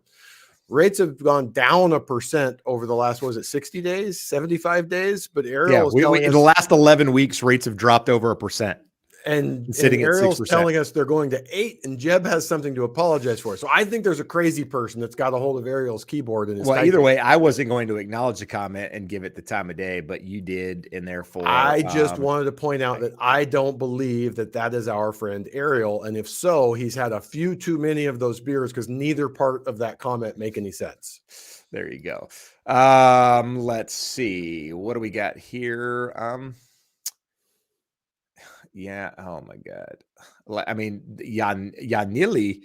I mean, she's taking over the chat here, guys. Like, you better get your comment in, because holy cow, it's like the Yanili show in there. Well, we got a good one here, Jeb. I like this question. Yeah. Hassani says, does it matter how much money I have in my bank statement if I don't close until June? Pretty much no. Your lender is going to need 2 full bank statements. So know when your billing cycle is. And if you have $2 in your bank account now, and you're going to have $202,000 at closing, you need it to not, the statements that you provide to the lender need to not reflect that large deposit unless you are prepared to source and season and explain where those funds come from. So we're now in February. February doesn't matter. March probably doesn't matter. But if you're going to close in June, you want clean April, clean May, showing no large deposits, so that you can close in June, unless you're going to get so far into it that June statement comes into play. Then you would need May and June. So you have a month or two to get the money into your account. All right. Quick question here, Josh. Why are investment property rates higher than primary home rates? Higher risk, higher rates of default. So if you own 2 properties, one is your residence and one is a rental, and you fall upon hard times, which one are you going to fight harder to make the payment? And I can already hear you saying, well, I don't have to make the payment. The tenant makes the payment on the investment property. Well, tenant falls on hard times. He's not making his payment. So now you're on hard times and you can't make your payment. Which one are you less likely to make? Your residence. So that's the simple answer. The long run answer is a little more confusing to me, because Fannie Mae and Freddie Mac, typically the loan level price adjustments, which the adjuster for an investment property is a loan level price adjustment, we've always been told that those are based off of the risk present in the file. Well, we talked last week, Jeb, that as of May 1, we have a whole new chart of loan level price adjustments, and the people with the best credit scores are going to be paying more, and the people with the lower credit scores are going to be paying less, because we're trying to incentivize home ownership, as if we didn't learn the lessons from the late 90s that lowering the bar doesn't make things any better. And it also implies that credit scores are somehow and some immutable fact of who you are, that if you have a lower credit score, you need help, versus the person who fought, scraped, and borrowed. I mean, I have borrowers of all stripes, every race, color, creed, sexual orientation, that have 800 credit scores. And I also see each and every one of those types with 550 credit scores. I'm not sure why we're messing with the loan level price adjustments for anything other than adjusting for risk to Fannie and Freddie for insuring those loans. There you go. Good stuff. Let's see. What do we got? Kyle, there's a couple questions with regards to rates. One of the questions that I saw a moment ago was, the Fed came out today. Did rates go up?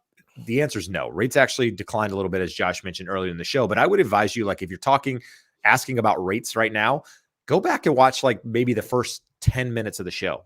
We talk a lot about interest rates, the direction of rates, what has an impact on rates, and how that's going to affect you as a potential buyer, seller in the market, housing market in general, just kind of an economic update, if you will. And I think it's important to kind of get that context versus just throwing out, a little blurb here and there about rates.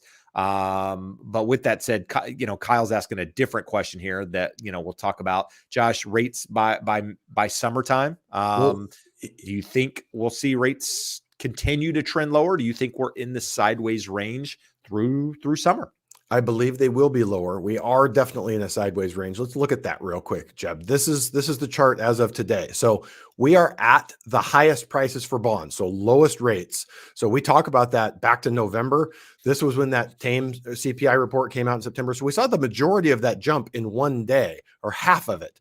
And since then, if we drew the range down to here, we can say that range is going all the way back to November. But really here, since the beginning of January, rates hit the top of the range, they go to the bottom. They hit the top, they go to the bottom, and they work their way back up to the top. What we're looking at, if you see that blue line at the top, that is the 200-day moving average. So today, that 38.2% Fibonacci figure there, we broke through it. If we remain through it tomorrow, we're going to make a run at this 200-day moving average. Until you break that 200-day moving average, I would count on a sideways range. So do I believe rates are getting better? I do. I don't know what the catalyst is going to be for us to get to that 200-day moving average.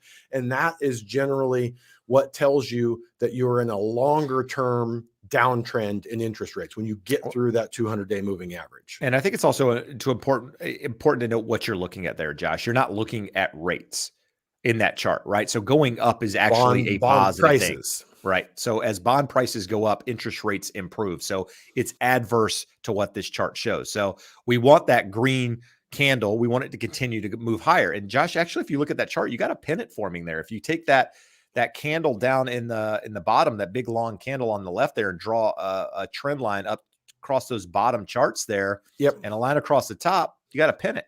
And typically, if it breaks out going towards the upper side of those pennants when it breaks out, which is an improvement in interest rates. So that's a little bit of technical analysis, nothing to do with this, but just something to note. But no, two good points, Jeb. You go back, we talked about, you broke down what we expect in terms of inflation with CPI over the next few months. We hit April. The April figures that come out in May are expected to be very good. We're likely to break through here, and we're likely to run.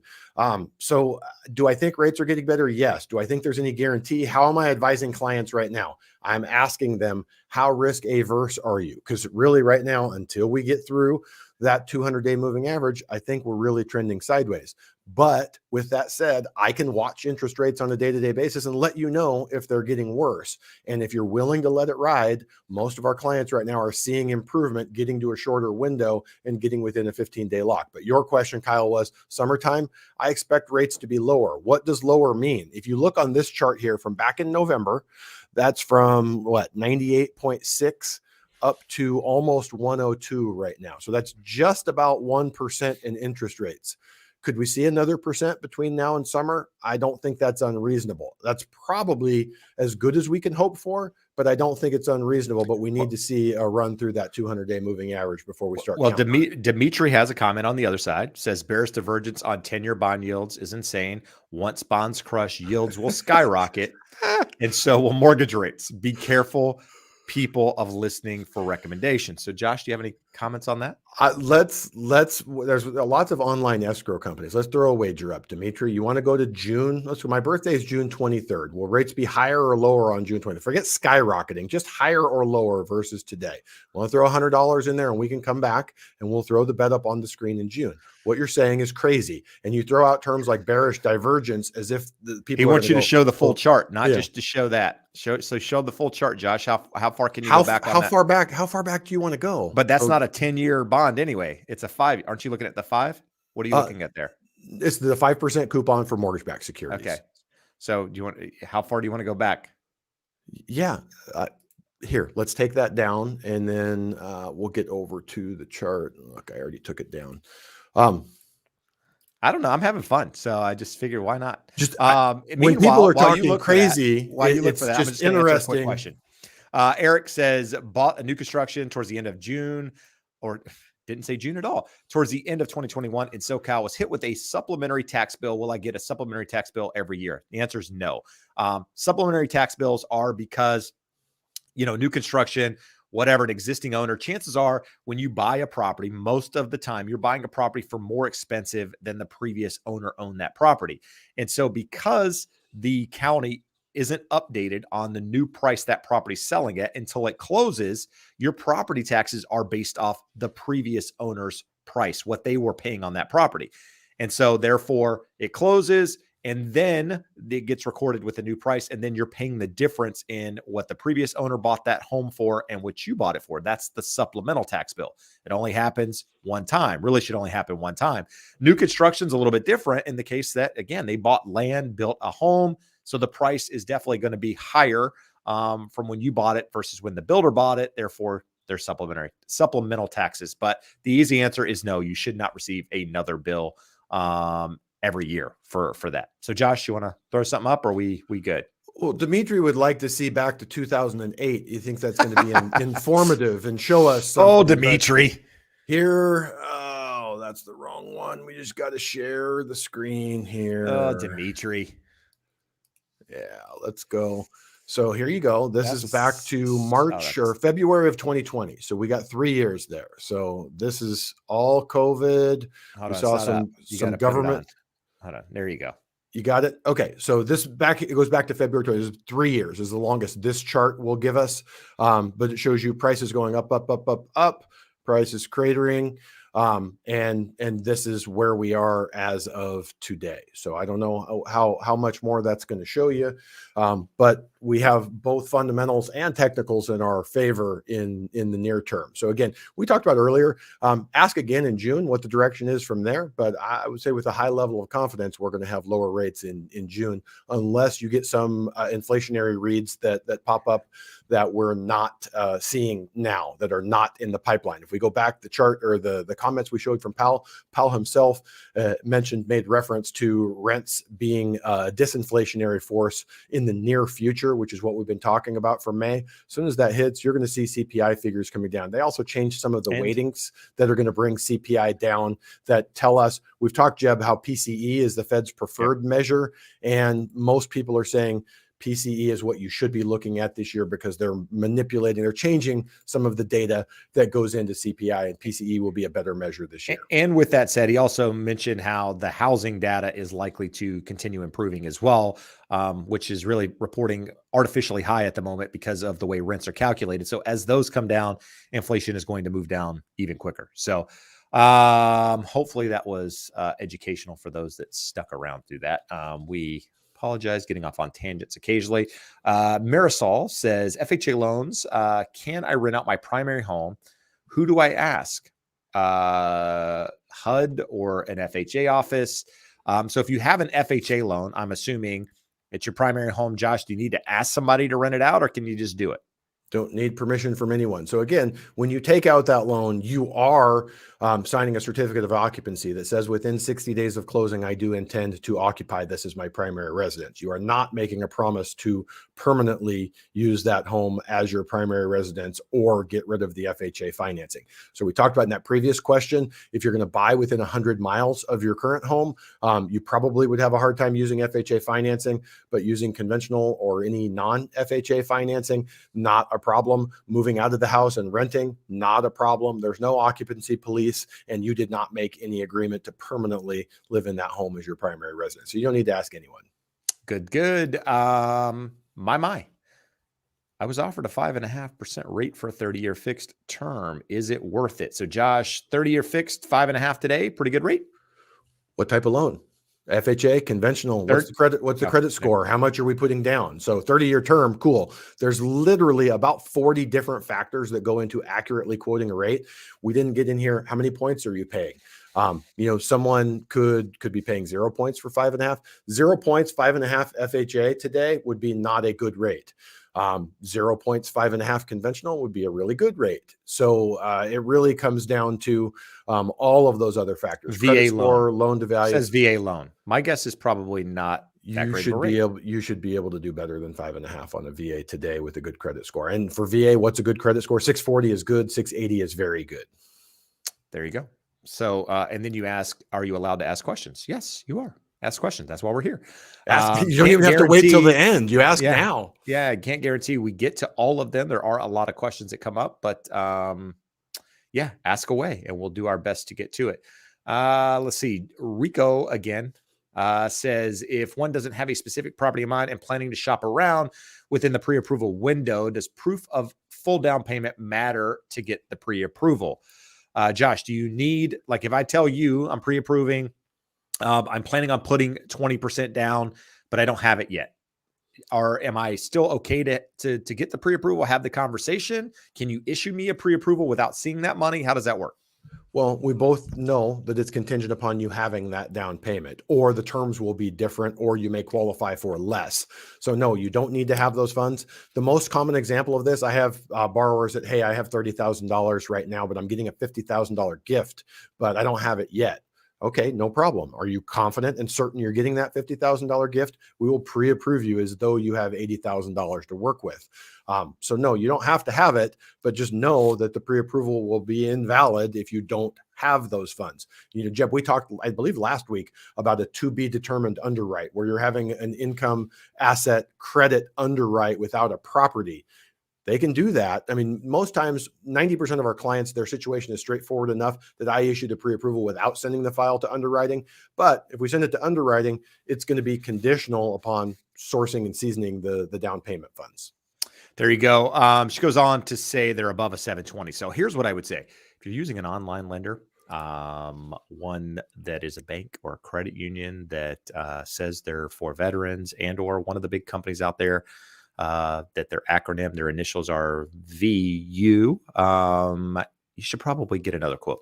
They're really high on their rates. They charge high fees. You can definitely get a better deal by talking to a broker. If you're in California, Josh can help. Actually, Josh can help in some other states too. So that referral link that is going across the bottom right now will get you connected with somebody that's an expert that can guide you through the process. And if nothing else, it's a comparison, doesn't cost you anything, and you can find out if you're getting a good deal or not. And in your specific situation, 5.5 is not a terrible interest rate, as long as you're paying 0 points and very limited fees on that.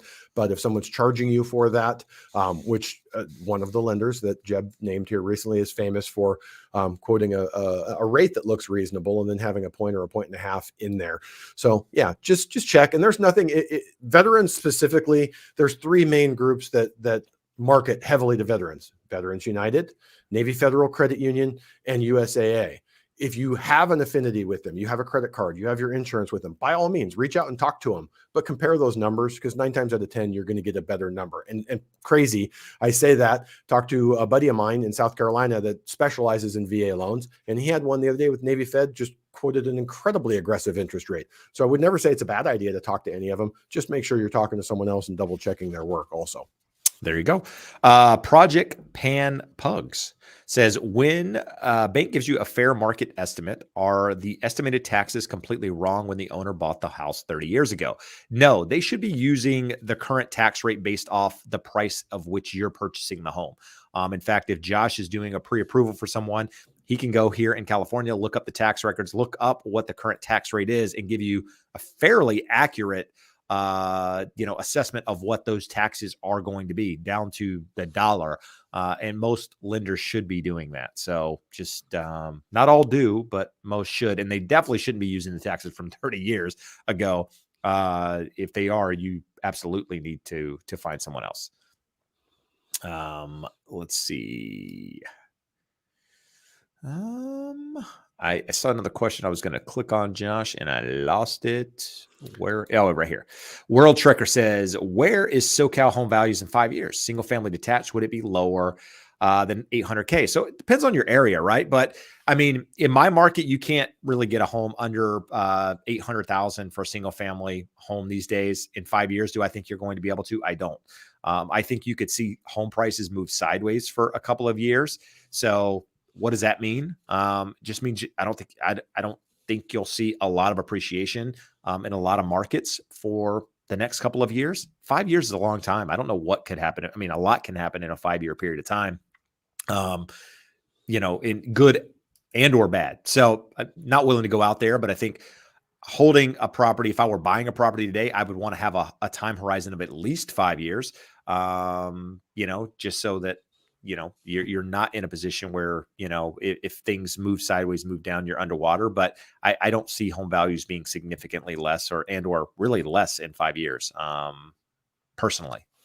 SoCal and really a lot of markets out there, just because there's a lack of supply. I mean, we're not solving the big problem here, guys. There is a larger problem than what we're experiencing at the moment, and we've been experiencing it since the last downturn in the market, and that's we don't have enough property, and that is going to continue to be a problem for a very long period of time. And so until you solve the bigger problem, you're going to have an issue with regards to housing prices being less affordable for a large percentage of the population. In fact, I got a video coming out on Friday that talks about how first-time homebuyers are screwed to some regard because of how some of this stuff is set up. Should be a good video. Check it out. Josh, did you add some more here? Yeah, but my Maya is back with actually a really good follow-up. I like this. How am I able to find a lower rate if all lenders I'm inquiring with tell me that anywhere I go, I will receive the same rate? And that has been true to some extent per my experience thus far. Well, we say here on the show that if you contact 3 or 4 reputable lenders, it should be a fairly narrow range. But what is very important, and this can be confusing because I say you don't need to get a loan estimate from all the lenders, but what you can't do is get a verbal quote from them because they'll say things like, oh, your rate's going to be about 5.25 to 5.5 today. Okay, well, what goes into that? Like we said, about 40 different factors, and what can impact that? Are you charging points or not? What lender fees do you have? What goes in box A on your loan estimate? So when we say that, they don't need to give you a loan estimate, but they need to quote you. If someone says, hey, the rate's 5.5, okay, awesome. Do you know my loan amount, my FICO score, any number of things that they should be asking? And then also with that interest rate, cool, what is in box A of my loan estimate? That's how you can compare from one lender to the next. And I will always tell people, since we do believe that most lenders should be in a reputable lenders should be in a fairly narrow range, there's really 3 things you should be considering. Are they giving you good terms? The biggest problems I see are people shopping around for the lowest rate. Do you have a good rapport with them? Are they listening to you? Do they hear you? Do they honestly and accurately answer your questions? Do they have enough time for you? And then the last one, do they seem to be knowledgeable and have expertise? Especially with a VA loan, everyone will tell you, yeah, I can do VA loans. Well, cool. How many did you do in the last year? What do you actually know about it? VA is probably the most flexible loan program, but 90% of lenders do 1 or 2 of them here and there. And it's a basic, simple loan, and they can't figure anything out on a more complex loan, and they're not aware of some of the great flexibilities that you have with the program. So hopefully you're not just asking, hey, what's my interest rate today with the 720 credit score? What are my interest rate options? What am I going to see in box A of my loan estimate? All right, good. Yanili, you've commented enough. I think it's time we answer a question here. It says, what is your opinion on condos with HOA? Should I sell it due to assessment fees whenever they want, plus HOA monthly fees? So here's the thing. All condos are going to have HOA fees. There's not a condo out there that doesn't have some sort of association that I'm aware of. The question is how the HOA manages these fees. Are they managing the budget properly? Are they, are they putting themselves in a position where they're having to do assessments because they don't have enough in the budget? That sort of thing. If you're in a position, if you own a condo and every single year they're going up by, the whatever the max amount is that's in the bylaws, or if maybe there's not a max amount, if they're going up, a significant amount every year, then maybe it is time to sell that property just because it sounds like it's mismanaged. There's a lot of condo complexes and or single family complexes that have homeowners associations where the association doesn't go up every year. In fact, some years it stays the same. It can go down over time when the HOA, the association manages the complex properly. So to each his own. Take for example Miami, the association, the building that basically collapsed a couple years back. That's a problem, right? When you have, you go into the basement, there's water leaking, like you have ongoing problems continually. You don't want to be in an association that you see the problems, you're paying this amount every month, and you're not seeing any improvement. You're not seeing the actual improvements going into effect. That's an association to get out of, in my opinion. But not everybody has that luxury. So just got to weigh it yourself and see pros and cons for you. So some people don't want to live in an association at all, right? I don't mind associations because I like the idea of keeping things, the same across the board to some extent, where somebody can't go paint their house, purple or work on their boat on the driveway. Some people no, I want to work on my boat in the driveway. Great. I don't want to live by you. That's okay. I mean, I'm okay with that. So to each his own. Just know what you want and what you want to get out of it and do what's right for you. And if you're a boat owner, I'm not crapping on you. It's always good to have a friend that's a boat owner. I like people that have boats. It's great having friends that I like people that have boats. I like people that have planes. I like all those. I just don't want one of those myself. That's all. And I don't want you working on it next door to me. You have friends that have planes, Jeb? I do have friends that own planes. What friends do I not know about? But I don't, I'm not much of a, flying a 2-seater Cessna type guy. No. I'm thinking you're talking jets. Friends with I don't jets. have friends that have jets. Okay. I have friends that have planes. There's a difference. Better. We're getting clear here. Josh, are you a loan broker? Who pays for your fees? Jeb, how do I find a realtor that is a top-notch negotiator? That link at the bottom right there. Well, here's the easy thing. button. No, it is. So people how do you get the people that you refer me to? So I have a real estate coach that I've had for 8-9 years now. And I'm part of a bigger network where 1 out of 8 people in the nation are part of this group. And so we all are like-minded in the way that we help our clients. We're all like-minded in how we do business, and we meet a couple of times a year and chat. Now there's a couple thousand people in this group. I don't chat with all of them, right? But I have relationships that I've blossomed over the years, and that these are good friends of mine now in different markets across the country. And if I don't know somebody in a specific market, I reach out to one of these people and say, hey, who do you know in this market? And with that, I'm able to get a lot of really reputable people that do business like I do. And so that's where they come from. Same thing on the mortgage side. Josh helps me with that because he's part of a group that is very similar in the way they do business. And that's how that works. And the easy answer is Josh. Yes, he is a loan broker. But who pays for your fees, Josh?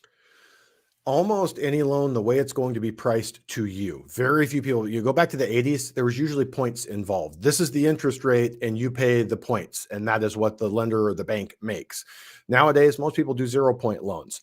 But however you do it, we're making money when that loan is sold, or the lender that we place the loan with, they're going to sell it and they know what that profit is going to look like. So when we say there's 0-point loan and we're doing 0.0 fees, we're not doing your loan for free. It's already impacted into the interest rate. And that sort of leads back to that last question of why we need to know on any interest rate. Like right now, if I look at VA loans, I could offer you a rate anywhere from 4 3/8 to 7%.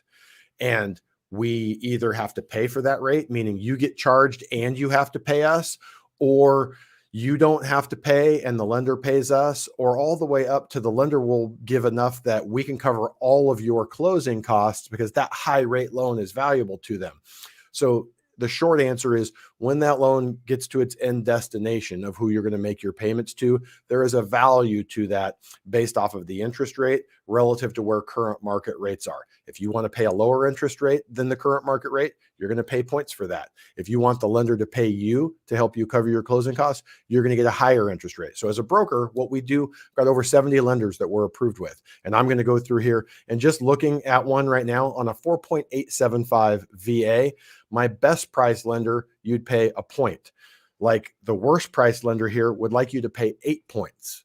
That's a pretty big difference. A $500,000 loan, you pay $8,000 or you pay $40,000. So that's what my job is. And you say, okay, well, that's best to worst.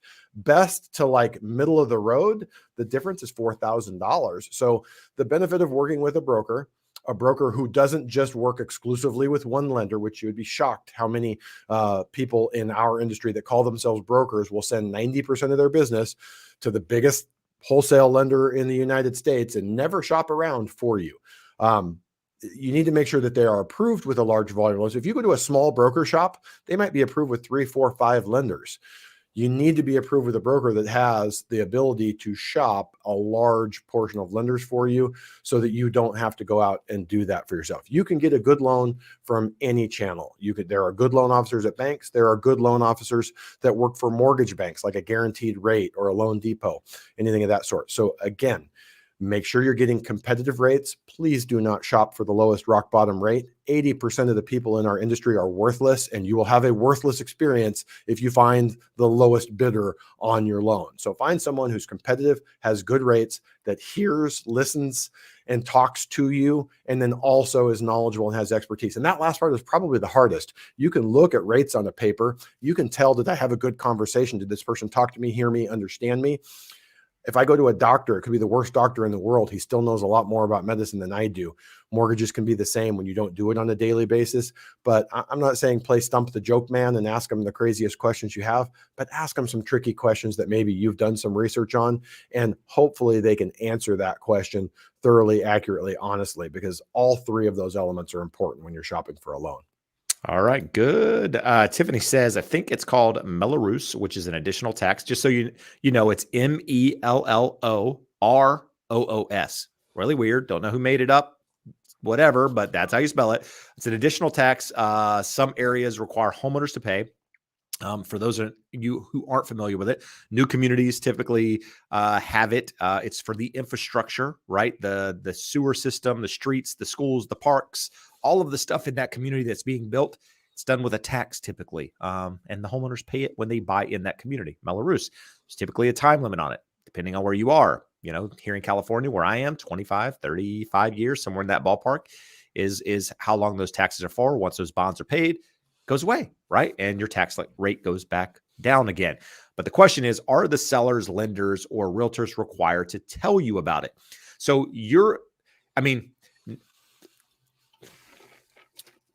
good question. Are they required to tell you about it? You're going to get documents through that transaction that talk about the Mello-Roos, I assume, right? I don't. They're going to be in the prelim, and you're going to sign off on that the title report, right? The preliminary title report will have them, and but you will is have there to sign additional off. Disclosure that talks about it? I don't think there is. But you do sign that prelim acknowledging that you received it and understand it. I mean, here's the thing. Are they required to tell you about it? I don't think there's a requirement. That's where I'm getting. I don't think there's a requirement. Should they tell you about it? Yeah, they should mention it. You'll probably see it in your tax rate, right? When the lender calculates your taxes and approves you, that Mello-Roos is going to be in there. So you're going to see it on your estimate. But as far as an actual acknowledgement, I don't know that there has to be an acknowledgement that states it per se. So it's a question that you should ask. You know, a lot of people go into open houses and talk to agents and buying houses. If you're concerned, if you're buying new construction in an area, then it's a question that you should ask. Something I talk about routinely with people buying new construction, but some people might not. And I don't know that it's an oversight or something they have to do. It's just, you know, maybe something they thought you were aware of. So anyway, Jeb. Yep. I have a Cliff Clavin fun fact for you. The name Mello-Roos comes from the names of the 2 sponsors of the legislation that created and Roos. CFDs with bonding and taxing authority. State Senator Henry Mello and State Assemblyman Mike Roos. There you go. That's where it came from. 2 people, 2 names. Imagine that. So if you hate the Mello-Roos tax, you hate those guys. Anyway, Michael De La Torre, one of our regular viewers here, is clear to close. Hopefully he sticks around now that he's almost done. I know. Waited to buy until the time was right, like Jeb always says. So congrats to you, Mike. That's awesome. I know you've been here for a long time, man. At least a year. Thanks for continuing to support the channel and being here. Kyle has another question. Says, let's say you buy a house for under 10% market value. This is a good question. And you put 10% for the down payment. Does that get rid of PMI? So you essentially have 20% equity in that property there, Josh. Are you able to avoid it or not? This is a twist on the question of, hey, I put my new construction under contract, and by the time it was built and we had the appraisal, it appraised for 10% more, and I put 10% down. For mortgage insurance purposes And for the loan purposes, your loan to value is going to be determined by the lesser of the appraised value or the sale price. So it's going to be determined by your sales price, and therefore you will only put 10% down per the lender, and you will pay mortgage insurance. That being said, you will be able to get rid of the mortgage insurance sooner, assuming the values stay at that level. There you go. Renee says, just wanted to hear your take on the recent tech layoffs. We actually talked about a lot of this in the first part of the show. Go back and listen to it, watch it. There's a lot of information there that the second half of that question, Jeb's interesting. How do you see that impacting the work from home industry? Well, we put it into context. Amazon laid off, what was it, 11,000, 18,000 people. They've hired 794,000 in the last 3 years. How many of those were work from home people? Is it significant? Probably not. Yeah. And here's the thing. I've talked to a couple of different companies. Like I just talked to a friend the other day. He just got hired with Adobe up in the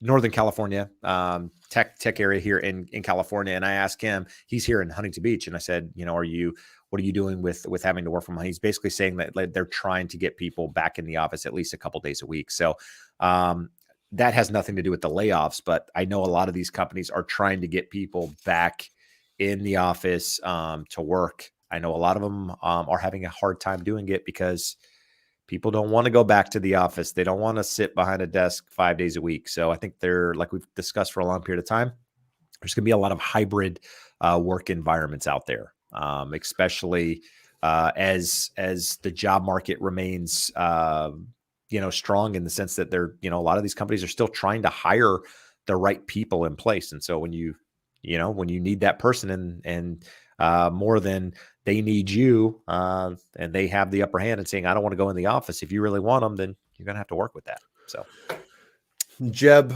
I think Ariel got his keyboard back because he's back with a good question this time. Is it true that direct lenders can make funding decisions quickly since they control their own lending criteria? This allows them greater control over which customers gets the funds that they're seeking. This one is 100% bullshit. The lending criteria are set by FHA, VA, Fannie, Freddie, and on jumbo loans, the investors that are making those loans. So they have zero control over the lending criteria. It is true that a direct lender will do the underwriting function. As a broker, we take your application. I do the origination. It goes to my processor. He or she gathers all the important documentation, submits it to underwriting. So if you're with a direct lender, that goes to a different department. I know a company here in Orange County, all of their underwriting is done in Arizona. So just like when I broker a loan, I look at 70 different lenders, and one of the criteria we're using to determine the best lender for you, in addition to terms, is who has the quickest, best technology and underwriting. An example, I have a VA loan that we closed yesterday. We submitted 10 days before. It was approved in less than 24 hours and clear to close in about 4 days. So that's not to say that the direct lender can't do that. They absolutely can. What I can say is when you're with a direct lender and turn times get really slow, like when we were in the middle of COVID and everyone was refinancing, that's a bottleneck. They have no way around it. As a broker, we can say, hey, my best terms are with this lender who's 20 days in underwriting. My fastest path is with these guys. That's 3 days in underwriting. And here's the premium you would pay for that. So anyone that's selling you that line of crap, it's just not true. There can be benefits in both routes. The only difference is that that company is actually doing the underwriting, whereas we have multiple paths. So if a lender doesn't like it as a direct lender, you're screwed. As a broker, you can go, we can pick it up, move it to another one of our lenders and get you a better option. All right, guys, that's the point in the show once again, where I ask that you rate us and review us. If you're listening on the podcast, hit the thumbs up. If you're here, leave us a comment, whatever. We want to hear from you, but we appreciate the support. We appreciate you being here. Do me a favor, check us out on the Educated Homebuyer podcast. Again, there may or may not be a YouTube channel dedicated to it as well that you can go over there and subscribe and watch those videos. Follow me on social media. Check the link below if you want to get connected to a pro. Also in the description. Josh, any final comments today? No, it's been an interesting start to the year. Last year was super interesting, but this year is going to play out the same way. So Jeb and I dig into it, research it for our own purposes, for our clients' purposes, and just continue the discussion with you guys here every week. So thanks for joining us. Thanks for asking good questions. We had a lot of good ones tonight. All right, guys.